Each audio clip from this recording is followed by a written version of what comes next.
Evening, everyone. Seem to be live. Hiya. So yes, we're going to begin by discussing budgetary matters. I might as well start with Stephanie's comment there, which is absolutely valid. What Labour needs is for stuff people buy to come down in price. Most people have not got a clue about OBR finance. No, absolutely true. We also know, and I've said this before, and to be fair, Labour have said this themselves, so we know that they know this. This is, even though they're making some cock-ups, this is not one of them. One thing that the US presidential election definitely taught, the same lesson happened in other countries as well, but America really showed it, was it doesn't matter if people are better off, because people don't always know they're better off. It should be really simple calculation, shouldn't it? All you need to do is to note down what you've got coming in compared to, say, a couple of years ago, 2 or 3 years ago, whenever, and what your outgoings are. So what is your average price of groceries? You could do all this. It's a really simple calculation, but nobody does. And that's not a criticism of people. I didn't do it. I've always been very mathematically minded. But when I worked as a teacher, when the sound is amazing, don't move, okay. When I worked, we've got some fireworks going off, by the way. Some bastards are doing it a bit early. I know we're sort of halfway because 5th of November is like in the middle. If you're watching outside the UK, by the way, we have this thing on the 5th of November, fireworks night or bonfire night. It's the same night. So obviously when it's in the middle of the week, you sometimes get fireworks going off on the Saturday before or the Saturday after. Now that I think about it, I've just actually thought about it. So the local town they were actually going to have their thing on the 8th of November. I do actually remember going past a sign saying it had been changed to the 1st of November. It's a Tory council, so obviously they can't, run a bath. But there it is. Oh, you can take your mask off, Phil. Halloween yesterday. Yes, very good. I've still got my thing though. It's not real. So anyway, yeah, but yes, Labour do need stuff to come down now, because people do not work out how they're doing comparatively. They might feel it if they do a lot better off or a lot worse off, but they don't. No one analyses it. So what is in people's minds when it comes to the cost of living? It's not the difference between what they're taking home and what they're spending, because actually for millions of people, including at the lower end, they are actually better off than this time last year. But you can't go around telling everyone, "Ooh, you never had it so good." That doesn't work very well. So yeah, what do people focus on? The costs of things. The costs of things. It's like I say, you could literally give everyone an extra £100 a month, but if their bills go up by £50 a month, they will think the cost of living is getting worse. Right? That's just a political reality, and Labour have demonstrated that they understand this, so they know, yes, they need things to go down. So what can come down? Grocery prices are obviously a big part of it. People pay attention to that. Labour can do nothing to bring those down. They can slow the rate at which they're going up, and it is believed that will happen over the next year. So again, by the time of the next election, if we're in a position where grocery prices are not noticeably going up, if inflation is low at that point, we should be okay. But a big thing would be, anyone else audio out of sync? Oh, no. It will be. Sorry, apologies. I've just realised. I sorted this out last time, didn't I? But I've just installed a new computer, which means I've just reinstalled all the software, and it doesn't have any new settings. Sorry, I will be out of sync. I'll try and remember to fix it after the stream. I can't do it right now, I'm afraid. Yes, you're right. I will be out of sync. Apologies. There's so many things, new computer and everything like that. So all my software settings are gone. Not all of them, but some programs, if they're a bit more cloud-based, obviously keep them. If they're not, then they don't. But yeah, so it's things that the government have control over. So they have control over energy prices. For example, one of the things that may happen in the budget is they may abolish VAT on energy. So that will make them go down by a few percent. I mean, the VAT on energy is quite low now. It used to be sky high. The Tories raised it sky high. The last Labour government dropped it down to like 5%. They couldn't drop it down any lower because of EU rules, but not in the EU now. So Labour could get rid of it altogether. That will knock them down a bit. They'll need more than a 5% knockdown. But yeah, the things that Labour will need to do are the things that they have some control over. Energy is the obvious one. You know, they can make energy prices. They can potentially make energy prices significantly cheaper by having the price based more on the cost of solar and wind rather than gas, which of course we can do by transitioning to almost all solar and wind. Puneeta there say, I do my budgeting regularly, much better off compared to 2 years ago. Granted, it's more career progression, not government stuff. Went from minimum wage to about 28,000 roughly. Yeah, some do. I mean, I do. But there's a reason. I mean, I have to for several reasons. One of which is I have to make, because my tax doesn't get taken out pay as you earn, because I'm basically self-employed. So I have to keep an eye on on what I'm spending and on things like that now to make sure I've got enough money to pay the tax bill. So, but I didn't do when I was a teacher. I just made sure that I had enough money to last the month. If I had enough for savings, brilliant. Some months I did, but I didn't. Yeah, I didn't. Monitor it, and most people won't monitor it. A question then is, how do you lower grocery prices? You can't. You can't. You can. They will always go up, and and do you know what? Grocery prices are going to keep going up. And it's got nothing to do with anything the government's doing. It's not even Brexit. Obviously, we have had a spike in grocery prices because of Brexit. Yes, in theory, if we join the single market, grocery prices then actually could come down. That's assuming the supermarkets passed on the savings, which sometimes they do, because of all the privatised essential services we have, supermarkets are one of the very few that is subject to genuine competition. So in actual fact, you do sometimes see staple foods going down in price if they are actually cheaper for the supermarkets to do that because of the actual natural competition. But it's very difficult because climate change is going to keep increasing them. Look, like there was this week, for example, you may have seen the news. What is it? Penguins and embarrassingly clubs. So these are like chocolate biscuits. They're not chocolate biscuits anymore. They're chocolate flavoured biscuits because they don't contain enough chocolate to be classed as chocolate anymore, right? Why is that? Because there was a bad harvest in Africa. So we ain't got enough chocolate. Climate change is going to, okay, in that particular case, it's not sent the price up, but, normally if you want something and there's a bad harvest for something, then you've got less supply, lower supply, but the same demand, so the price will go up. So we're going to get we've already got Brexit inflation baked into grocery prices now. That won't ramp up, it's there, it's just there. If we can get rid of Brexit, then yes, that would go away, but we're not getting rid of it anytime soon. Beyond that, climate change is the big one. So grocery prices we can't really do anything about other than just hope that come the next election they're not going up too much. But energy, because the government have no control over it. The government don't run farms and the government don't run supermarkets. But there we go. VAT is supposed to be applied to luxury items. Not sure how energy and water bills are seen as a luxury. No, but I mean, I wasn't about when VAT came in. Remember, VAT came in, it was part of an EEC thing. So we didn't used to have VAT at all in this country. We applied it. It's part of a level playing field system to join at the time the EEC, now the EU. But yes, it is bizarrely applied to things. It's bizarrely applied to things.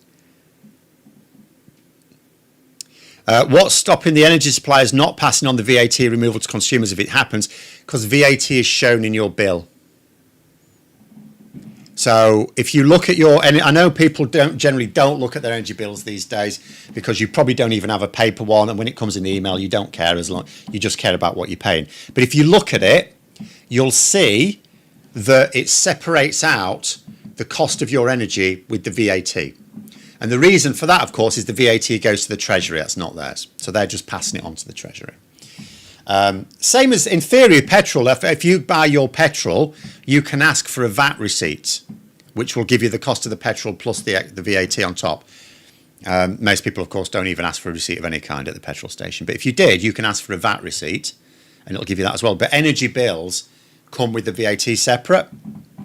So, yeah, there'll be no hiding it.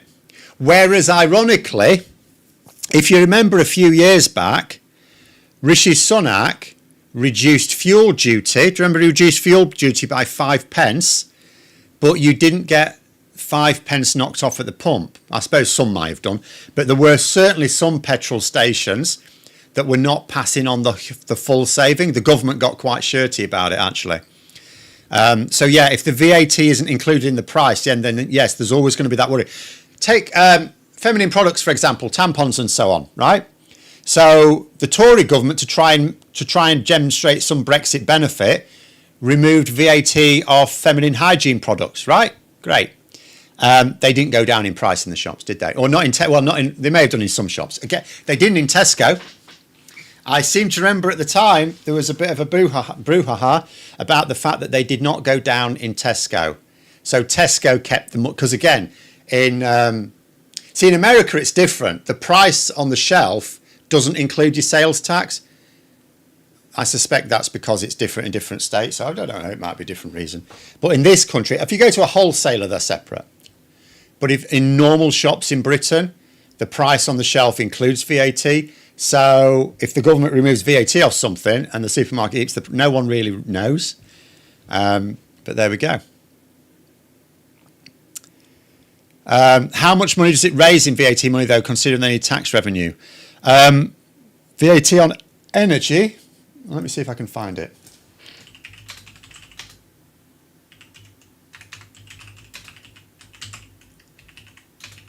You are correct in that, yes, the government needs to raise tax revenues. That is perfectly true. But with taxes, I mean, you know, we know that they're going to spend more anyway. We know that they're doing something with the 2-child cap. They may be getting rid of it altogether, or they may be easing it back. They're doing something with it. We know that the disability cuts are gone. Interestingly, I saw a disability specialist journal. They used a headline which implied it was a bad thing. I don't think they meant it. I don't know what was going on with the person who wrote the headline. They made out, because it's now been confirmed, by the way, just for the avoidance of doubt. So Labour's white paper on the welfare reforms, as they're called, but disability cuts, is scrapped. It's gone. Now, Pat McFadden, who is now the Secretary of State for DWP, has said that there will still be some measures going through, but it's not going to be part of a grand white paper. So still keep your eye on it, but, you know. So it has now been officially elbowed. I mean, we sort of knew anyway, but it's now been officially. Right, so it's not that bad, actually. In fact, this ties into with what I was actually going to talk about. So the question, how much revenue does the UK Treasury raise from the VAT on energy? According to Google AI, £1.75 billion. Right? Now, I know every billion is quite precious at the moment, but that's not excessive. And should we go back to what I put on the thumbnail? So Rachel Reeves is considering an exit tax for the UK. So the idea of this is, if someone leaves, you know, I would talk about the millionaires leaving the UK, right? So someone leaves the UK, they would pay a levy on the business assets that they liquidate, right? And it's quite normal, by the way. The Telegraph and the Times will probably, you know, cry foul over it. But in all honesty, we're one of the very few major economies that doesn't have one. There's like us and Italy. Every other major economy has an exit tax. It's normal, right? We're not normal not having one. Now, just to point out here, I have put a link to the Guardian article on it below, which you can see without a login, although it comes from the Times. Just to point out, so you may think to yourself, well, if the Treasury announced this, then loads of people are suddenly going to move their assets abroad before it takes place, right? Capital flight, want to avoid it. Yes. The idea is, the way the government seem to be wanting to head it off is by saying that there'll be like a grace period anyway, so there's no need to panic on it. They haven't definitely said they're doing it, but there will be some sort of... and there'll be a symmetrical system. So at the moment... So it's like, this is a tax on effectively millionaires leaving the country, if they have business assets in this country, leaving the country. But although we don't do that, we do tax them on the way in. So we do actually tax wealthy people on the way in. So the idea would be that they would ease that back so that it's like fair. It's not like taxed on the way in and the way out, right? And it's, according to this article, it would raise about £2 billion a year, right? So, yes, getting rid of VAT on energy bills has a cost to the Treasury, but this exit tax idea, according to this calculation anyway, would compensate for that, right? Similar to Mayor Quimber's leaving town tax. That was a little bit more ad hoc, but yes. And also that was a flat rate, whereas this would be 20% of business assets, which again is quite normal. If you compare it to the United States, for example, that's quite normal. Theirs, I looked it up, theirs is on a range of somewhere between 15 and 23%, depending on what it is. And given that this hasn't even been decided on yet, so we don't even know. So it says here, it just says 20% tax on their business assets. There's a few other little details in it, but given that it's not been announced, we're not going to really know, is it? Will take immediate effect, though. They could make it take immediate effect, yes. They could make it take immediate effect. That's another thing. But in all honesty, because you need legislation for that then. So, so what does it say here? Let me have a look.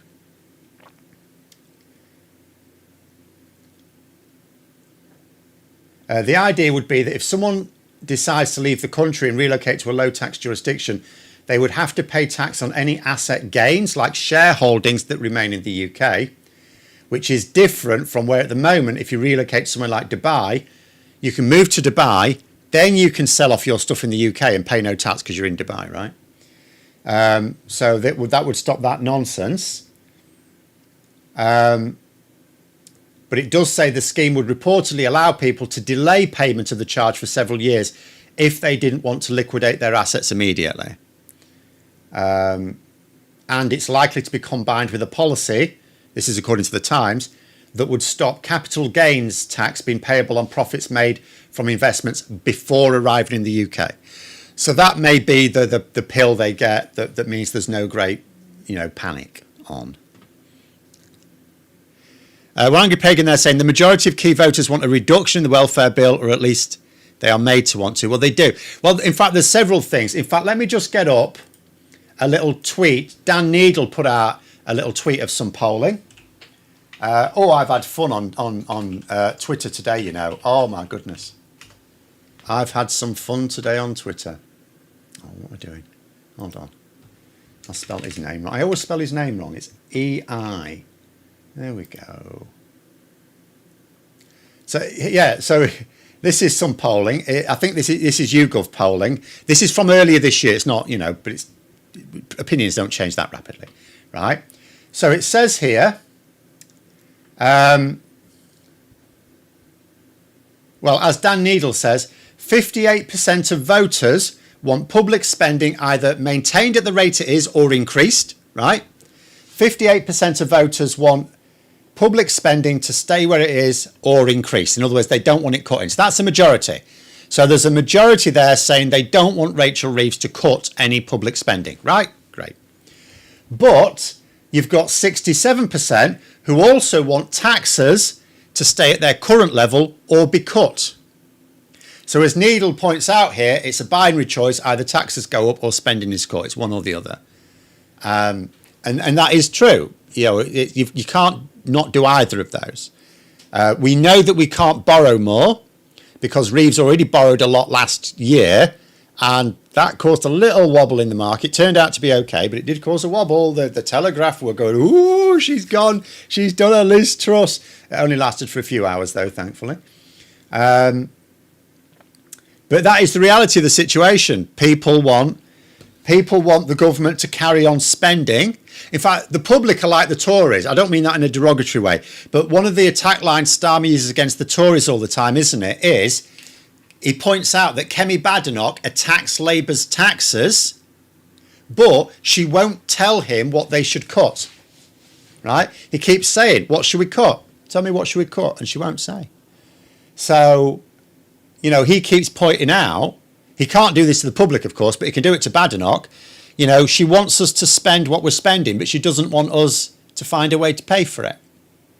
Now, in reality, how do you square this circle? You can square the circle. It's not easy, because when people say they want taxes to stay the same or go down, what they mean is their personal taxes, which is why Labour have to play this cunning game of making sure that key voters don't fall foul of tax rises, because that's how you square the circle. At the end of the day, important voters want public spending to go up. In fact, if we look at Labour voters here, the number, unsurprisingly, goes up to 74% who want public spending to stay the same or go up. So 74% of Labour's voters want public spending to go up or stay the same. Unsurprising. But even for Labour voters, you've still got, let's work this out now, what's that? 67%. 67% want their tax. In fact, that's actually, is it? No, sorry, do it the wrong way around.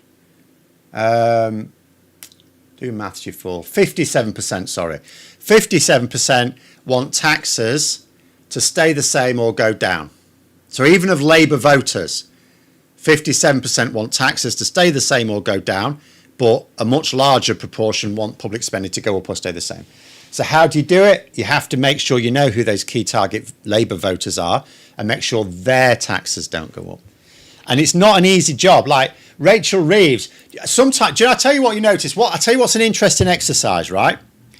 Look at pictures of prime ministers when they first become prime ministers. Then look at, assuming they stay in power for any length of time, then look at them a few years later. They've done half age, They've done half age. Well, I'll tell you something. I reckon Rachel Reeves has aged a bit in the last year. She's actually got the toughest job of all at the moment. But anyway. US sales tax includes federal, state, regional, even city tax. Quite often people shop over state lines to save money, yeah. But, I know from going to America myself, it's the price on the shelf is not the price you pay at the till. They add on the sales tax afterwards because it's just different. Whereas here it's the same throughout the whole country. What about renationalising energy? That would enable the government to control energy prices. Yeah, quite expensive. It's privately owned. And unlike water, you can't actually just wait for it to collapse because it's actually quite, the energy sector runs perfectly well. It's not incompetently run. So the energy sector provides energy as you'd expect, just for a profit. The profit's more tightly controlled than it was for water as well. In fact, you could argue that the energy sector had better oversights than the water sector, which is why the water sector is particularly knackered. So there's no way of taking over energy companies for free. Apart from anything else, quite a lot of them belong to neighbouring states like Sweden and France and Finland. So, it's not even just theft. You'd also be pissing off all the people we need on our side in the EU.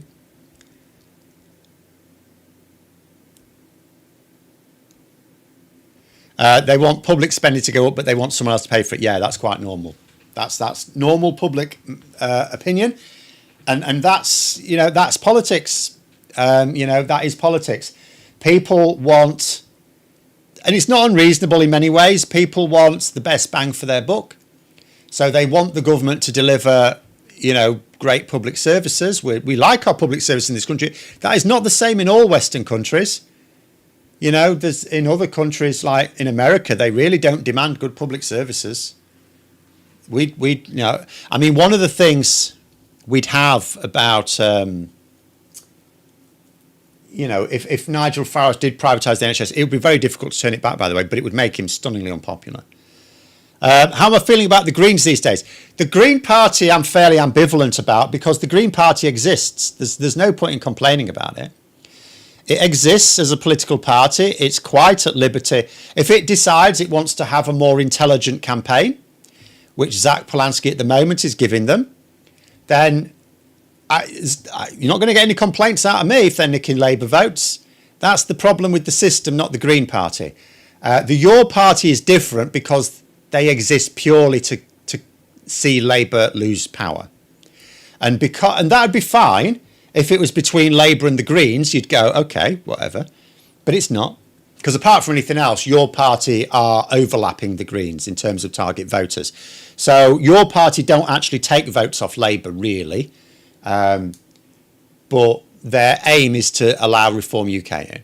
So I have an issue with Your Party. I have definitely an issue with Reform UK. I have an issue with Your Party because they exist as a revenge party. They exist purely for the purposes of revenge. But the Green Party are a perfectly valid party.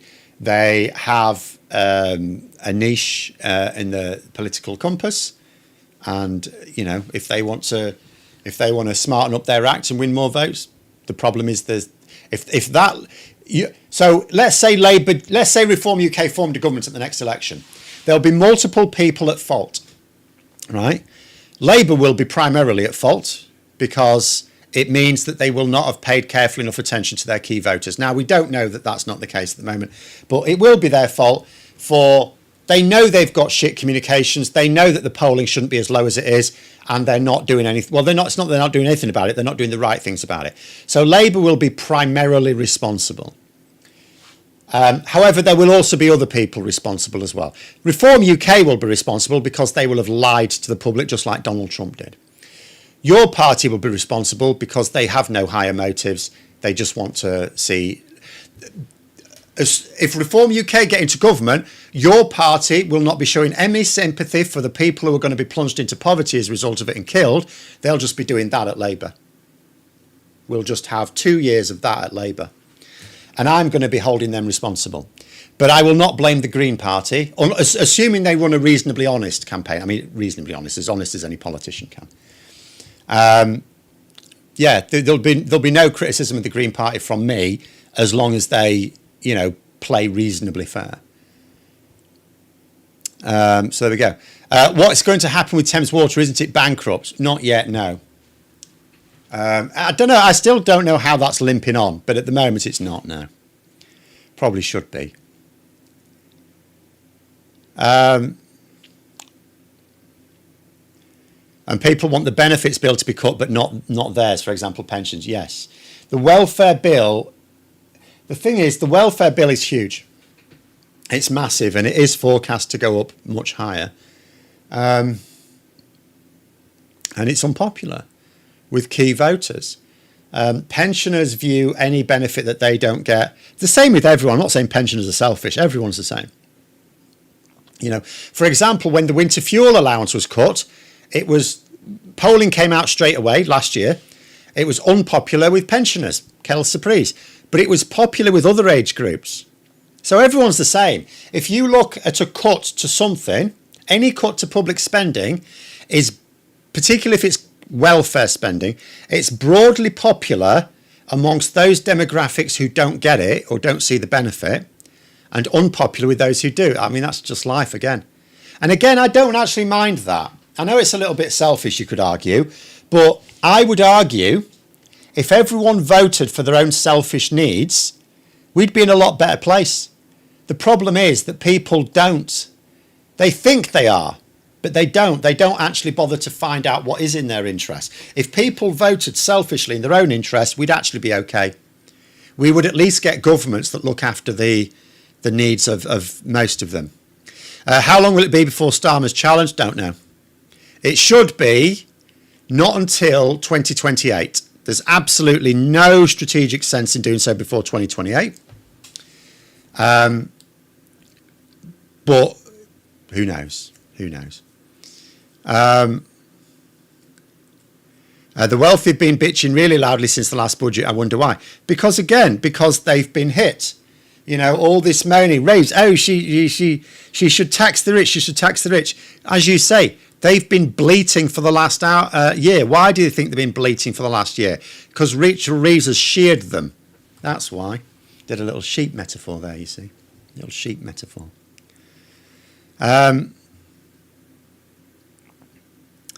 Ivan there saying, those on the hard left still being really unhelpful, continue to call for a single wealth tax.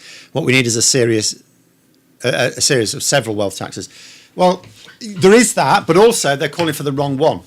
They're calling for the one that provably doesn't work. And again, grifters. They don't want a real solution. Because that's how grifting works. Reform UK do the same thing. They specifically call for policies that don't do what they claim it will, so that then the government won't implement it because the government will go, well, it won't do that, so we wouldn't do that. And it's perfect for them, because if the government do it, then it's like Brexit in name only, right? Because it's like, oh, but they did exactly what you said. We left the EU, we left the single market, we left the customs union. Yeah, but we didn't get richer, therefore you cocked it up. Like, how do you win against that? That's just and it's so effective just to say that. Like, Nigel Farage should be about as popular as Liz Truss right now. Like, the vast majority, like 3/4 of the population, agrees that Brexit has been a disaster. Not just not worked, a disaster. Nigel Farage should be as popular as some shit on the bottom of your shoes, right? Your new Gucci's. And he's not. Why? Because he just said, that's because they didn't do it properly. Same thing. Don't imagine that all the grift is on the right. Same thing. There are plenty of people who make a lot of money by just being contrarian. There's a lot of money in outrage, a lot of money. It really, particularly these days with social media the way it is, it's always worked because it's basic human psychology. But on social media, it's really easy, like shooting fish in a barrel. If Trump and Farage went down the hot place tomorrow, is there now a conveyor belt of far-right leaders to take their place, or could Reform and MAGA decline? I think they'd decline. I think there are people who would take over.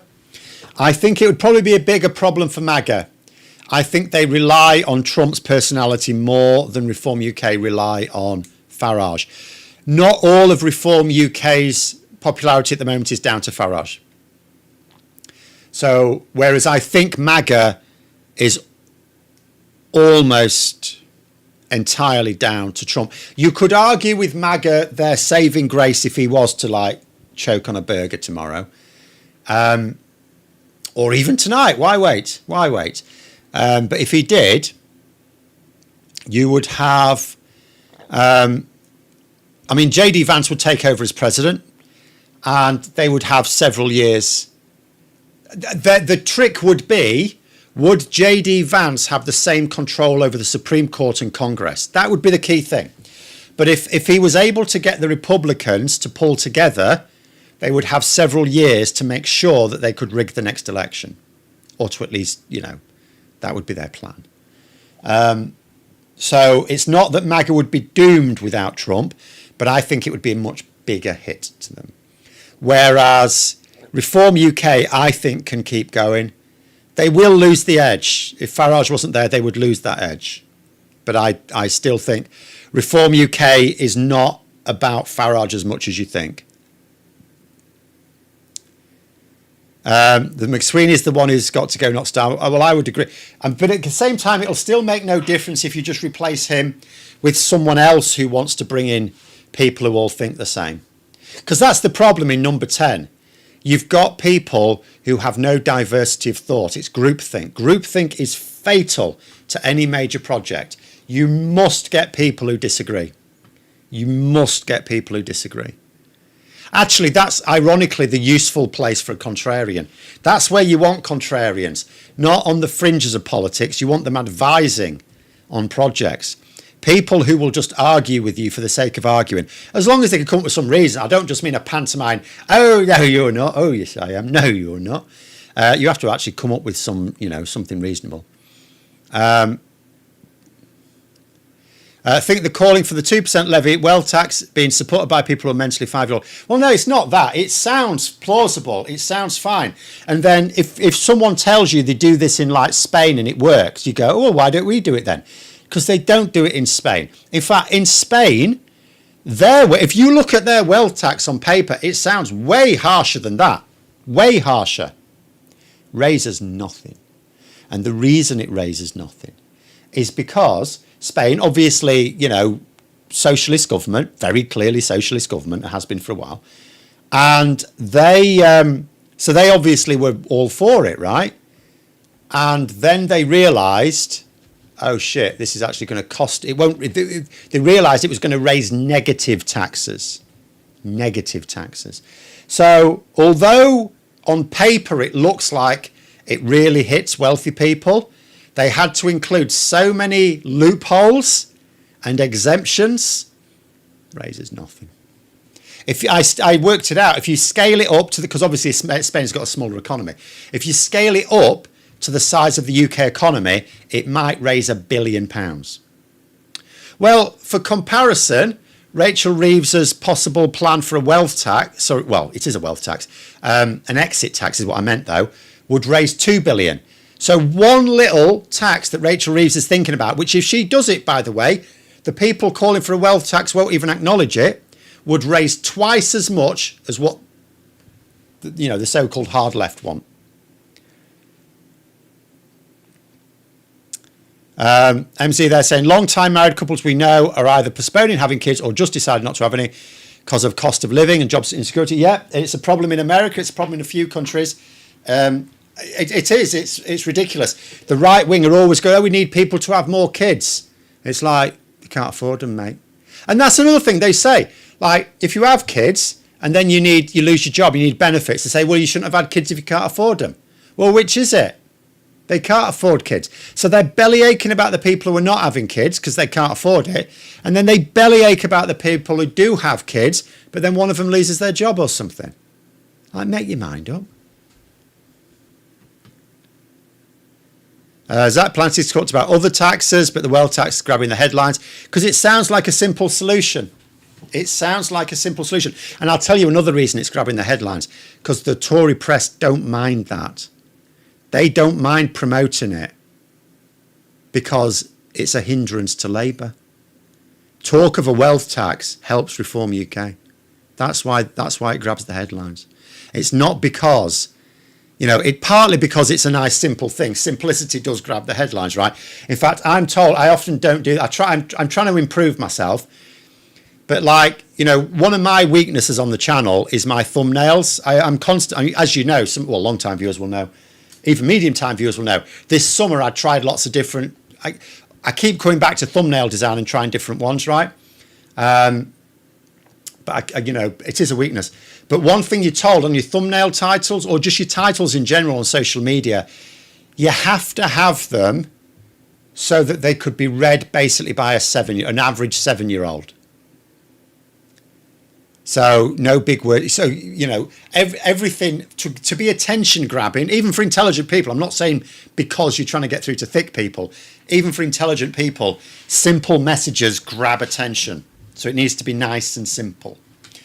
Even though I would argue land tax has got even fewer characters. Isn't that even simpler?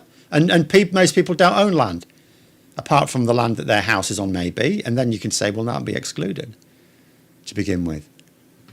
30p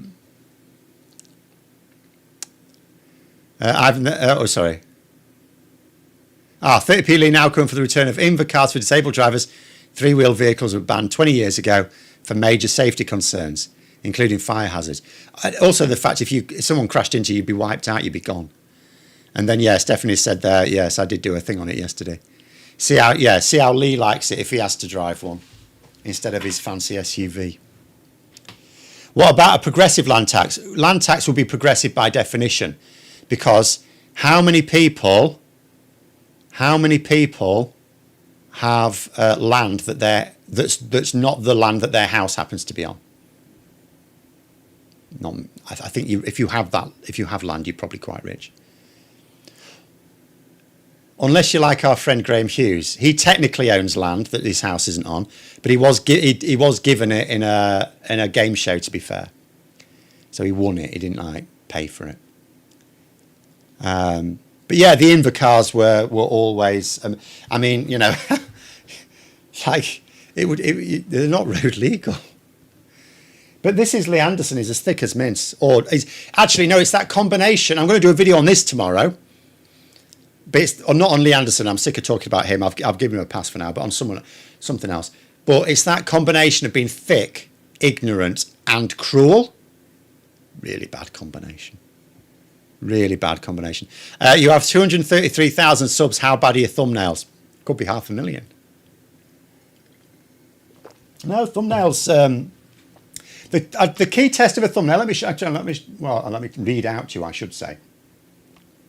So if I have a look at my, where am I going to find it now? Oh, for goodness sake, they made it really hard to find now. They've changed everything. But anyway, in your analytics somewhere, they've moved it now. I don't know where to find it. In your analytics somewhere, there will be, oh no, here is it? Yeah, here it is. I've got it, found it. Something called click-through rate. So basically, the vast majority, in fact, I'll tell you where the vast majority of views come from, because that should be here. This is in the last 28 days, but it's quite standard, this. 63.6% from browse features, right? So that's basically someone's YouTube feed. They go onto YouTube. Oh, let's have a look at some videos. 10.3% suggested videos. So that's basically when you're watching a video, you've got here are some other videos you might like to watch. 10% shorts feed. Obviously, that's for my short videos. 4% notifications. So people who subscribe and click the notification bell accounts 4% of my views. So subscribe and click the notification bell because I get some views out of that. 3.5% channel pages. So that's people clicking on my channel to see if there's anything new, which is quite nice. I do that on some people I subscribe to. And 8.6% others, which will be like from other sites and stuff like that. So basically, almost 2/3 of it is just from the browse feature. So that is just you presented with a load of thumbnails, and does it stand out? I get my click-through rate, which is the percentage of times that someone is, in theory, shown a thumbnail and then clicks on it, is usually between about 7 and 8%, which is actually all right. That's all right, but could be better. Could be better. Phil just described taco, thick and sadistic. Well, it is a very bad combination. And some of it's not thick. Lee Anderson is proper thick. Some of the people aren't thick. They are just ignorant. You can be intelligent and ignorant. No one knows everything, right? But there it is. Thames Water is bankrupt, maybe just morally at the moment, but it's some form of bankrupt. Well, I mean, that's the private sector. That's the problem. I mean, you've got two different types of privatised public service, haven't you? You've got the ones where it's a private business. So that's bad enough because it means you're paying public money for profits, which shouldn't be necessary. There's no reason why a government department cannot run that company, or you set it up as a non-profit. If you want some distance from government, sometimes there's a good reason to have some distance from ministers buggering about with it. Set it up as a non-profit, right? So that means you can still have directors, they can still pay themselves whack-eye salaries, no problem with that, but there's no shareholders, there's no profits to be taken or anything like that. So that's the first type. They're pretty bad. But what you've got with water companies is way, way worse because they're not actually private businesses. They're worse than private businesses. They're investment funds. Investment funds. So they're owned by people who who will dip in and out of shares. They're not like, if you own a business, right? If you set up a business, you're like invested in that business, right? You're invested in that business doing well. If that business all of a sudden isn't doing so well, you can't just go, oh, well, I'll just close the business. You'll just lose a shitload of money. You can't just flit about with businesses, but you can with shares. You can buy shares one day, 6 months later, you can sell them and buy some different shares, right? Whatever you think is going to be most profitable. So when you've got a company that is driven by its share value, not long-term share value either, just share value, then you are going to want to extract every last bit of profit. You don't care about customer satisfaction, particularly if you've got a monopoly. You don't care about customer satisfaction. You don't even care about the law, because most of your investors aren't even in the country, right? You just care about maximising profits. There's no such thing as enough profit for them. Going stateside, do you think J.D. Vance and Charlie Kirk's widow will soon be an item, if not already? I mean, you know what it's like with these Republicans. Infidelity is like breathing to them, isn't it? So who knows? But publicly, no. Because although Donald Trump, for example, who apparently is held up as this model of he's going to be made a saint, isn't he, when he dies? Not by the Catholic Church, though. Not with the current Pope, anyway. But, you know, the MAGA faithful will make him a Saint Donald. Saint Donald the Virtuous. But he breaks every single one of the commandments before breakfast, every single day.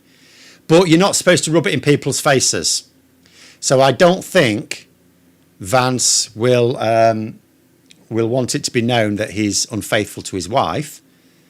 I did actually see someone post something earlier today saying that it's not even like his wife can punish him by banishing him to the sofa. But yeah, I don't think there'll end be anything. But, you know, we know how these right-wing hypocrites behave. Infidelity for them is as natural as breathing, because they've got no sense of morality, none at all.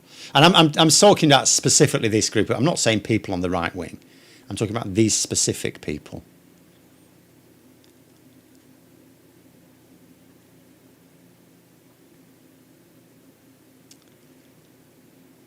I usually get my viewing from thumbnails. In your case, I see your mug and click it. Well, that's the thing, you see. I mean, that's why you look at some channels and their thumbnails look very different. There might be something familiar about it for the regular viewer. So for my thumbnails, they do stand out to a regular viewer. So from that point of view, they work. But they're not the best at standing out to new viewers. So that's what I really need to work on. But I ran out of ideas. I had a few ideas over summer. They all failed. So back to the drawing board. At some point, I'll have another idea, and then I'll try that. But we will see. No competition in water unless you can fill your bath with Perrier. Well, exactly. It's postcode lottery. Here we go. Yes, I was reading about this. Egypt's Grand Museum will ask and get its treasures returned from the West. Yes, it hasn't asked so far yet. It should do, certainly, because the argument was always, take, for example, the Rosetta Stone, because the one that Britain holds, of course, the British Museum, is the Rosetta Stone. And the argument is, someone just asked a question. I'll just get the answer up in a moment. The argument has always been, oh, but we're preserving it because we've got all these high-tech facilities. Well, Egypt, if you don't know, has just launched a super high-tech Egyptology museum, basically. It looks they've recreated Tutankhamun's full tomb. Do you know what? I don't like travelling. I am going to say this. I'm tempted. I'm tempted to get a passport and go and visit Giza to have a look at it, because it looks very, very good.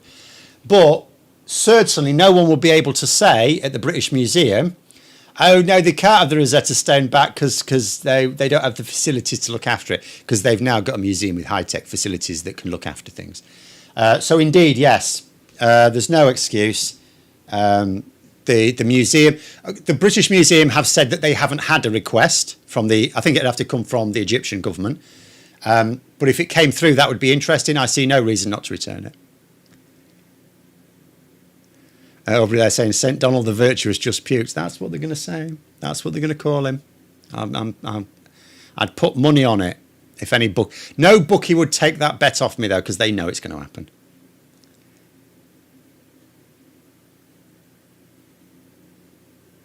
So, okay, the question was, what does AI say about my thumbnails? Let me just show you then.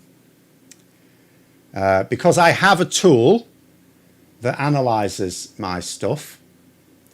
So let me tell you what it thinks of my latest video's thumbnail, which it gave a score of 76 out of 100, which isn't bad, could be better, isn't bad.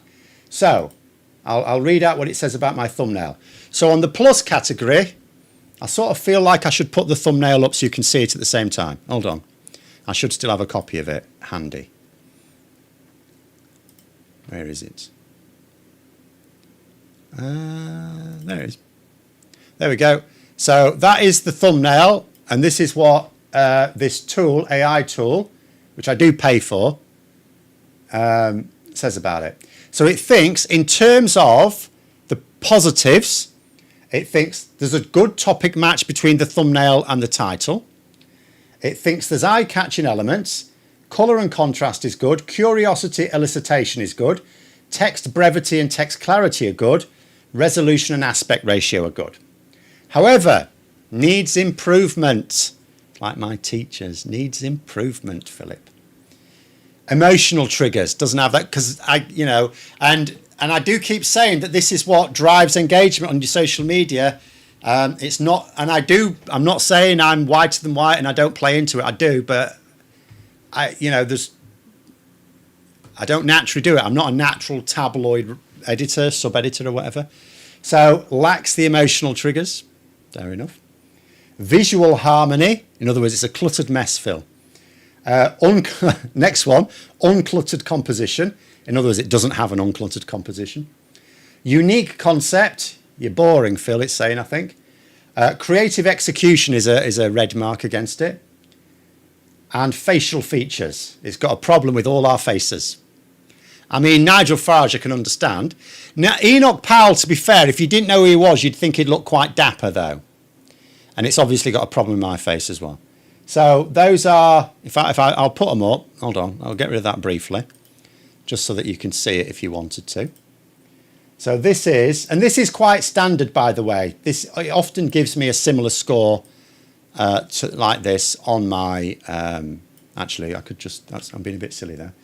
I didn't need to show that whole thing. I could just make it bigger without all that unnecessary wasted space. Do that. So that's my scorecard for my thumbnails. That's what I have to work on when I have time. At the moment, I don't really have much time because I'm adapting to a new schedule. I'm streaming on Monday afternoons on Twitch. I am likely to add a Tuesday evening to Twitch, hopefully from next week, but I haven't put it on the schedule yet. So basically, I'm there's other things I'm working on, and it's been a bit hectic recently. Oh, Wanga Peggy then saying my only two interests in Egypt are paleontological and zoological. For me, it would mostly be archaeological. I'll say archaeological, easy word to say. Greece has an amazing state-of-the-art museum ready and waiting for the Elgin marbles. Yes, I'm sure it does. As you can probably guess, if Egypt did ask for them, it's not a guarantee the British Museum would give it back. Because as you say, there's no reason for them to still have the Parthenon marbles. Even though moves are being made on that score. Moves are being made there. So there is progress made, it's bloody long. What if you just add also, Farage is a rude word to it. The fact that I've had to censor you there, it'll probably tell you. You can't, you get demonetized for stuff like that. You have to be a bit careful. I'll tell you what's interesting. Sometimes you get away, like Tan did a video a few days ago or something, and it had on the thumbnail Farage bums swans. And I was like, how'd you get away with that? And the reason why I think she's got away with it is because it depends on America. It's all based on American sensibilities. So like bumming it in America means to like borrow, like, can I bum $5 off you? Like, can I have something? Comes from bum meaning like a beggar, like, doesn't it? So it's probably got quite an innocent meaning in America, so she gets away with it. It means something very rude in this country. Whereas it goes the other way around as well. So I am not allowed. There's a word that's perfectly innocent in Britain. The king would use it in polite society. It's not a problem. It's a word that any British person knows is a slang for cigarette, right? Slang for cigarette. You can't use it on YouTube. You'll get demonetized immediately.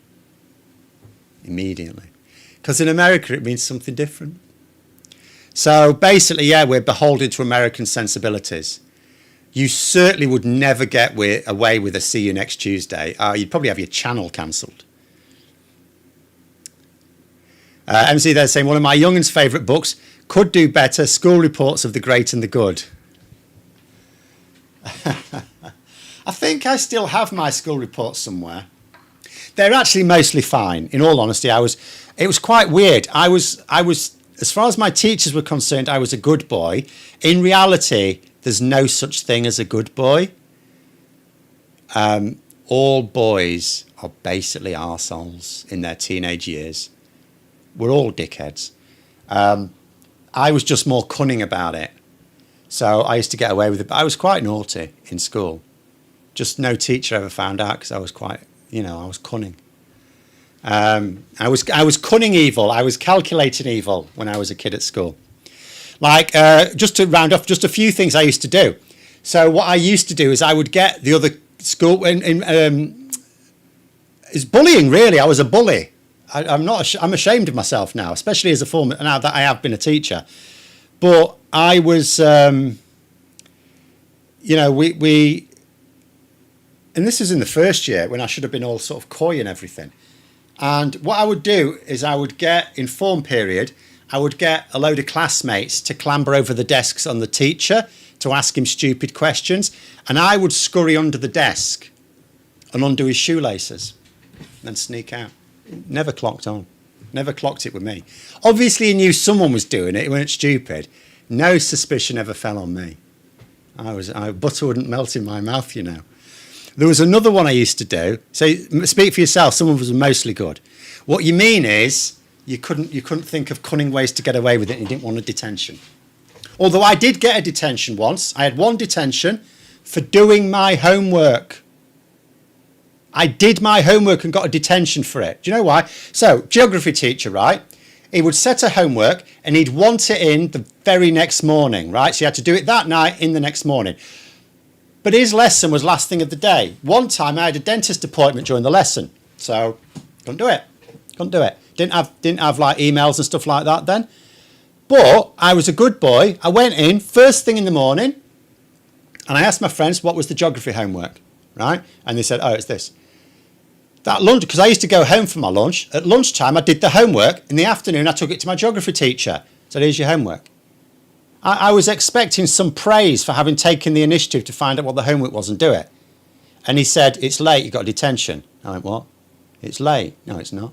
It was supposed to be this morning. Yeah, but I was at the dentist yesterday, don't you remember? He says, don't care. So I had a detention. I now know I shouldn't have turned up to it. I should have said, no, I should have taken it to the headmaster, but I didn't because, I was far too, compliant. When I wasn't being cunning. I wasn't openly rebellious, you see. I was just cunningly rebellious. But yeah, I did some terrible things at school. Like there was someone when I was sat at the back in form period, and if you can imagine a desk at the back, a two-person desk, I would be sat on the right of it, and my friend, I say friend, he was a very good friend because he used to keep forgiving me, and he was on the aisle bit end of it. So what would happen was, right, every time, because you had to stand behind your desk and then you'd be told to sit down, right? Formal stuff. And when he was about to sit down, I'd whip his chair away from him, right? So that he'd fall on his arse, right? And then obviously, eventually you work it out. So then what he used to do is hook his leg around the chair leg and pull it into him. So I couldn't do that. So then what I did is, because his bag would be on top of the desk. So every time he did that, I'd push his bag off the desk. He'd go, oh, for fuck's sake. Pick his bag up, forget to hook the chair, and then I'd take his chair away from him. It took him months to defeat me. He had a good sense of humour though. But I was the right little bastard. I just never got caught. Anyway, there we go. John's saying, I was a very good boy at school, always got straight A's, but sometimes I was on speed. Yeah, I see. See, I wasn't that hard working either. I only got through my A-levels and GCSEs because I was quite bright, so I retained enough to do, actually not brilliantly, but all right, and go to a good university still. I was a lazy bastard as well. Well, I wasn't lazy. Well, I was and I wasn't. Depends how you look at it. It's not like I sat at home watching telly. I did have other hobbies. I was very keen on astronomy and judo, a few other sports as well like that. So I was very active. I wasn't like lounging around. But I still should have prioritised my studies, and I didn't. But there it is. But the problem with that is because when I was much younger, I just found it all too easy. So then by the time it's not so easy, you're not used to having to work at it, and, fatal. But anyway, there we go. Putting into the saying, I was a smart student, but I was also socially unaware, so I ended up talking back to many teachers when I thought they were being stupid. I very rarely did that, to be fair. I mean, I did have the same social problems. There was only one teacher I pissed off. Just one. She got her own back, though. I'll tell you this story as the last one because it's an absolute beauty. I paid for it years later. She got her own back. But it was an absolute beauty. So it was my first year English teacher. She was a cow. So, one time, she sets us this homework to write a poem about what's outside our bedroom window. So I said to her, what's the point in this? Because I wasn't really one for homeworks, I have to say. And I said, what's the point of this? This is just busy work. And I'll tell you why, because you might think to yourself, well, hang on a minute, Phil, it's an English class, poetry, that makes sense. No, it don't make sense. We hadn't been doing poetry, and we weren't even about to move on to poetry. So what was the point of writing a poem, what's outside her window? It was just something easy for her to set and easy for her to mark, right? Homework is supposed to be about consolidating knowledge, right? Or getting ahead on a subject you're about to cover. So even today, I would say that's a bad homework. Ofsted would clobber you for such a shit homework these days, right? But at the time, there was no Ofsted, was there really? Or if there was, I didn't know about it. Anyway, so she didn't like me from that point on because she had no answer. She had no answer to it. And so from that point on, I was, if you are lazy, you'll be like this boy. He will amount to nothing. He will amount to nothing, you see. This boy is going to be on the dole, right? All year, she basically bullied me. She held me up as an example of how not to behave. Then at the end of the year, right, you do your end of year tests, okay? They were a much bigger thing then. You don't always do them these days. But at the time, you did end of year tests. And actually, at the time, in the end of year 7, you did what's now called year 7, you did what's called Richmond tests in English and maths. So they're standardised tests. It's not ones your teachers have written. They're standardised tests, standardised marking. So this was the custom. When you'd done your end of year tests and you got the results back, the teacher would go down the register and they would read out each name in sequence. They'd read out what score you got and they'd read out what position you came in class, right? Your attainment level. So she got to my name. She read out my score and she said through gritted teeth, first. And I shit you not, the whole class pissed themselves laughing. I didn't actually. I was quite embarrassed. But the rest of the class just pissed themselves laughing because all year she had held me up as this failure of a boy. And I'd come top of the class. And it was deeply humiliating for her. She wasn't my English teacher from there for the next 2 years, but she was the one after. She got her own back then. She sabotaged my GCSEs, and then she sabotaged me further in the sixth form, little cow. But anyway, there we go. I'm not here to badmouth teachers. Teachers are brilliant, by the way. There's just like one that's not. But there it is. Thanks very much for coming on everywhere. I will leave you with that tale of revenge. Although I didn't tell you what she did to get revenge on me, but, you know, we don't need to know. We don't need to know. Thanks for coming on. Have a great rest of the evening. Until next time, I'll see you later.